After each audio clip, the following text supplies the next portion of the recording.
Once we've chosen the proper selection and condition parameters, we now must decide whether or not we'd like to download all of the fittings on the drawing or all the fittings in our selection set at once or break them into predefined groups. Currently under selection, we've chosen to download fittings on the entire drawing. For conditions, we have selected all the different fittings by checking each library. Currently, we have not specified any specific conditions for these fittings. We're just going to download all the fittings on the drawing. However, going into the group tab, we can now decide, do we want to download them all in one large takeoff, or should we break them up into intelligent groups based on conditions we decide, so that when they get downloaded to Practicam, they're already split up into these groups. In order to do that, we must first decide how many groups we'd like to use. Currently on our drawing, we have a duct system that consists of three different colors: green, blue, and yellow.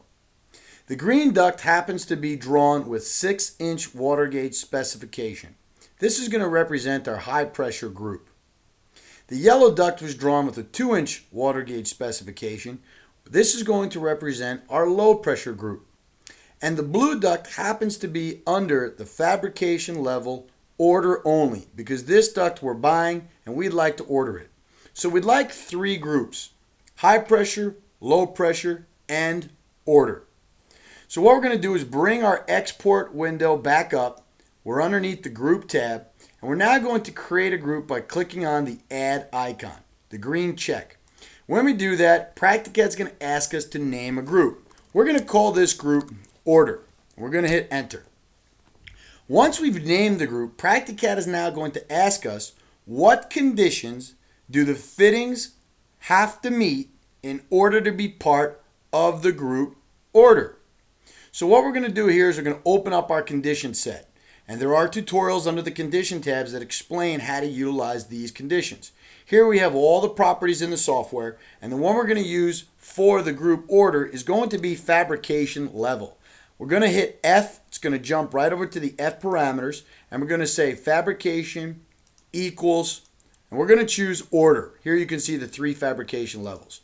So by doing this, we're now going to have a group created called order if some of the duct in our selection criteria has the fabrication level equaling order. Next, what we're going to do is we're going to hit add again, and we're going to add a second group. We're going to just call it high pressure. We'll call it HP.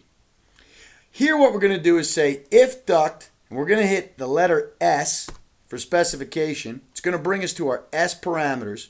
We're going to say if specification equals 6-inch water gauge, we want it to go to the high pressure group. So we've chosen the condition specification equals 6-inch water gauge.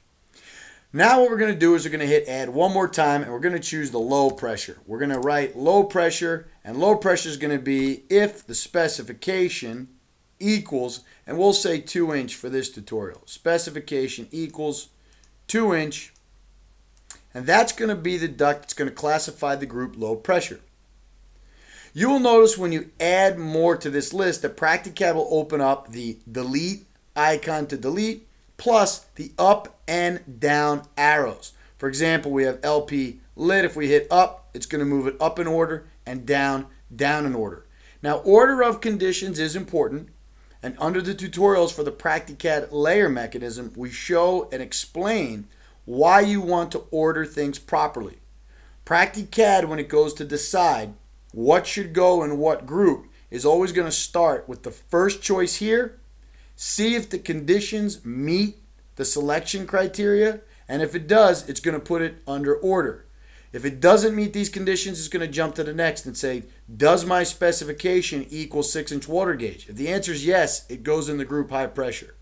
If it doesn't meet those conditions, it'll jump to the next one, and so on. Please watch the tutorials on how to design the Practicad layer mechanism and ordering. Once we've got our group set, now what we can do is press OK. When we do that, it's going to export all of our duct. But you can see before it exports it, it's sorted into a group: high pressure, order, and low pressure. And when it comes into Practicam, Practicam is going to design takeoffs and the name of these group is going to be embedded into those takeoffs. So what we're going to do here is we're actually going to press OK and export the duct. And now we're going to jump to Practicam and show you how it would be sorted inside Practicam.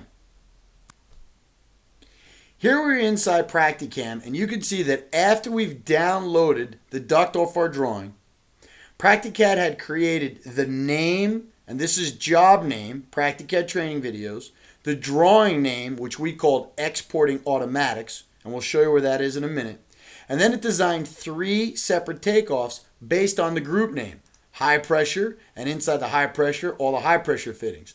Low pressure, underneath low pressure, we have all the low pressure fittings. And under order, you can see that we have all the fittings that should be ordered. You'll notice that the fabrication level over here on the right happens to say order, order, order, order. So groups will automatically download from Practicad to Practicam, and they'll be designed into separate takeoffs. This will make it easier for nesting, sorting, and inputting. Jumping back to Practicad, you can see up here that we had named the job Practicad Training Videos. We had named the drawing Exporting Automatics. So Practicad used these names to create those folders, and then it used the group names to create the names of the takeoffs in Practicam.